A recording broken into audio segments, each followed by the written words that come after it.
Guts, the scarred warrior whose resolve borders on the supernatural, has long been portrayed as a figure of indomitable survival. We've seen his will as something unyielding, the lifeline pulling him through his journey of torment and isolation. But what if this same force, the very thing driving him to persist, is not merely his salvation, but rather his most profound affliction? Arthur Schopenhauer's philosophy cuts deeply here, illuminating the suffering that might be inherent in Guts' will to survive. Schopenhauer's concept of the will to live suggests an essential force, an unconscious, ceaseless drive that compels all life to continue without purpose or end. It's a blind striving, he argued, devoid of intention, leading each individual to pursue life while being entangled in an endless cycle of desire, suffering, and dissatisfaction. Guts, though seemingly a symbol of resilience, may indeed be a victim of this very will, a force so unyielding that it denies him rest and fulfillment. In his magnum opus, The World as Will and Representation, Schopenhauer claims that reality as we know it is shaped solely by our perceptions, images, and ideas conjured by our minds, ultimately obscuring the true essence of things. But beyond this subjective world, Schopenhauer postulates a singular unified force, something that exists beneath time, space, and matter. This will. The will is as relentless as it is indifferent, manifesting in every facet of life, pushing forward without reason or end.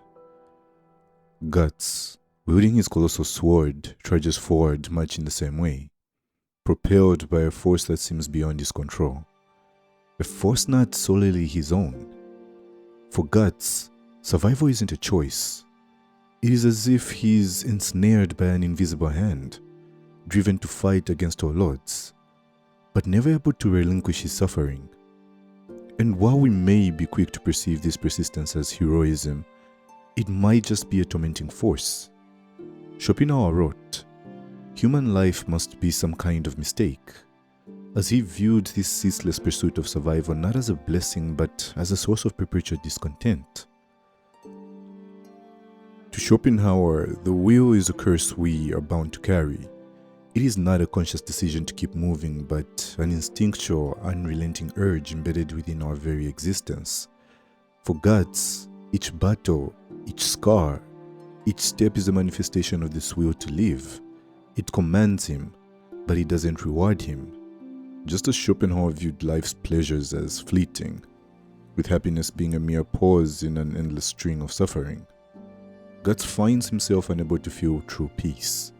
For every minor respite, be it camaraderie, fleeting love, or a moment's triumph, he's thrust back into a harsher reality, a world replete with enemies both internal and external. He is denied the release he craves, bound instead to a cycle of pain that might never cease. One could argue that Guts' existence is a stark reflection of Schopenhauer's philosophy on suffering. Life, in Schopenhauer's view, is defined by an inherent lack of fulfillment, because as expressions of the will, we are never truly satisfied. The moment one desire is met, another arises in its place, plunging us once again into a cycle of yearning. For Guts, no victory brings solace, no companionship eases his loneliness, and even the remnants of love he once had only deepen his wounds. The battlefield may be his sanctuary, yet it's also his prison, keeping him tethered to life but never truly allowing him to live. In Buddhist philosophy, there is a similar notion of suffering as a core element of existence.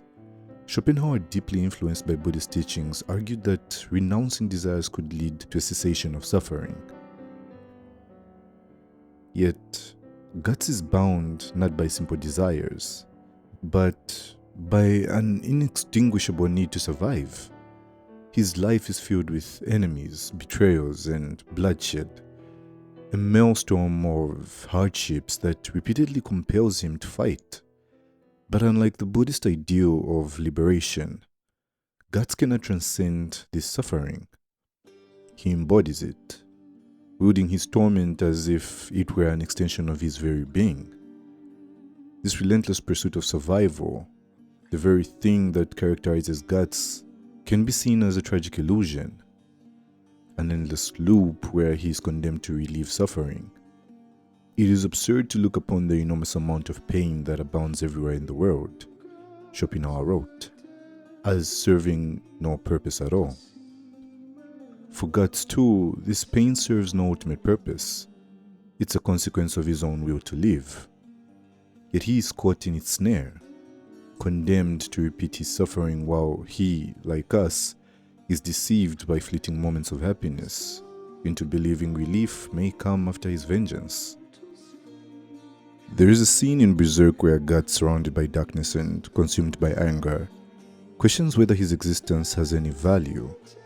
Despite his Herculean efforts, he finds himself confronting the harsh reality that his struggle might be for nothing. Here Schopenhauer's words echo. The will can never be satisfied, and since we are expressions of it, neither can we.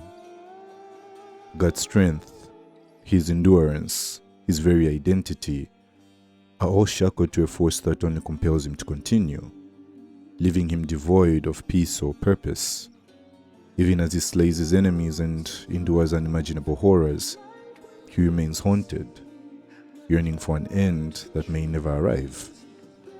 In this way, Guts is both a hero and a victim, an unyielding force caught within the prison of his own drive. And while we may admire his courage, we also witness a tragedy. For every step he takes might only deepen his suffering.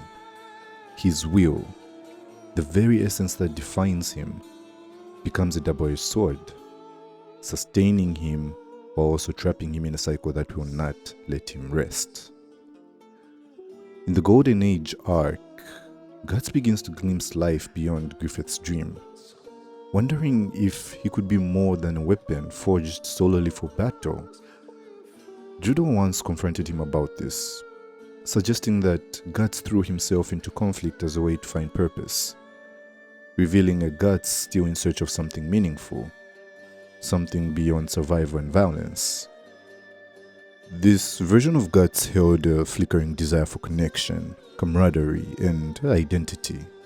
His bond with the band of the Hawk, particularly with Griffith, opened a part of him that dared to explore who he might be beyond the edge of a sword. He sought a purpose not tied to bloodshed, a momentary escape from the haunting echo of the wheel that seemed to pull him ceaselessly into war. His time among the Hawks signaled a hope, however faint, that he could transcend his violent past.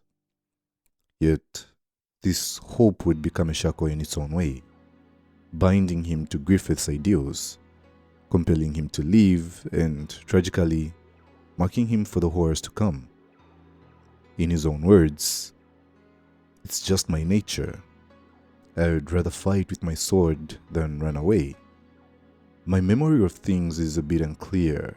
I was lost in the swordplay, but to tell you the truth, there was something I just couldn't get out of my head. Compared to what you're trying to do, me fighting 100 men means nothing. It has no purpose." He is strongly aware of his nature at this point, as he further explains. "I'm not talking about just you. I mean Griffith also. The two of you have something important that you can stake your lives on, that compared to the strength of that purpose, whether I face 100 men in battle or even 1,000 seems like nothing but a random act. And it's here. Guts is painfully aware of his existence. He recognizes all of them, and their dreams mean something. He wanted what they found. He mentions how Gaston doesn't think he's very suited for military life, and how his intention is to start a tailoring business with the money he earns. For Guts, even these simple goals are something to be envied. It seems to me that everybody stakes their lives in a lost cause. Looking over them all from up here, I almost think I can see their hopes and dreams flickering in each little light, like a bonfire of dreams," Casca says. Her words are striking as Guts responds to her by saying, "To ensure that those weaker flames don't go out, Each man cast his own into the strongest fire of them all, a raging fire that is Griffith. But my light isn't to be seen among them. Still, after all this time, it seems that I'm just someone who stopped to warm himself at the bonfire in passing. So long as I have my sword to fight with, I'm sure to survive year after year. I proved it to be true before joining the Hawks. I always survived no matter the odds, no matter how hopeless a losing battle. I don't want to die. For me, that is the only reason I keep fighting. There is nothing to save myself for. I fight because I know nothing else. Again, this is a man who is painfully aware of his cycle. He knows this is no way to live. But being around these lights gave him hope. Then came the eclipse. The slaughter of his comrades severed his grasp on meaning and purpose, leaving a void that the will to live filled with brutal precision. This will, personified as the wolf, an entity of rage and survival, became his only companion, feeding on his anger and urging him onward with blind aggression. And he almost did the unthinkable to Casca because of this. Where once he might have fought with depth and introspection, Guts now fought with a cold, consuming ferocity. His humanity, chipped away by this relentless force, became a causality of his single-minded drive to persist. A drive he would come to recognize, and eventually he made the decision to let others in. Like Puck, the symbol of the little humanity he has left. After the eclipse, Guts made a declaration of war against the God Hand and their apostles, but this was no noble vow for justice or even revenge. This was survival stripped bare, a visceral attempt to avoid confronting the reality of what he'd lost. His words held little sorrow, instead radiating a dangerous delight in a new conflict, an outlet for the burning rage left by his trauma. Guts' approach to battle morphed into a nihilistic endurance test, where his life was the stake, and death was a constant possibility he dared to confront head-on. Even his establishment of regard as the best guard showed a cold acceptance. To Guts, this was just another war. He waged it not for the fallen, but as a means to stay alive, to feed the wolf gnawing at his mind.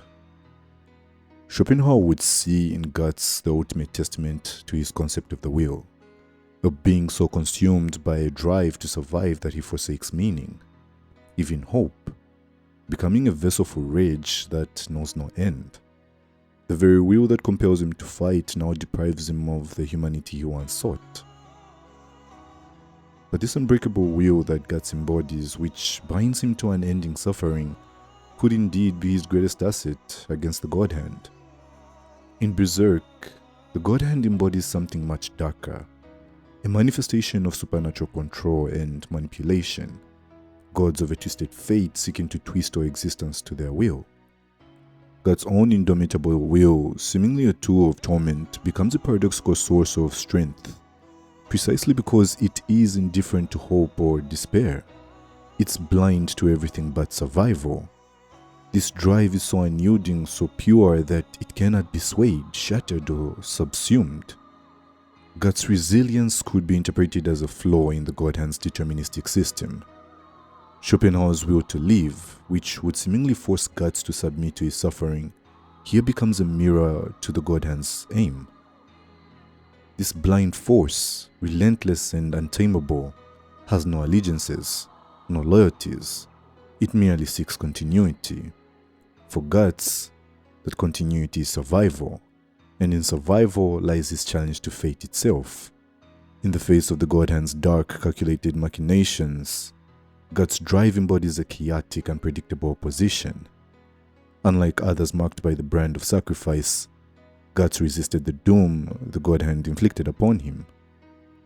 They exist as architects of a cycle that feeds on despair and predetermined suffering, exploiting human vulnerabilities. But Guts' will, despite everything, defies that very despair, manifesting in sheer defiance of their design. His existence becomes a living contradiction, for although he is condemned by the God Hand, he remains defiant against their imposed destiny. It's as if Guts' will isn't simply a survival mechanism, but an affront to the notion that his life and suffering must serve any greater plan. Schopenhauer's will to live is, in its purest form, purposeless and relentless, a tool of nature indifferent to outcomes, aims, or the dichotomy of good and evil. In this sense, God's survival becomes an end in itself, neither a quest for vengeance nor justice, but a rebellion against the fatalistic grip of the God-Hand's influence. Each swing of his sword and each step forward is a challenge to the inevitability they represent.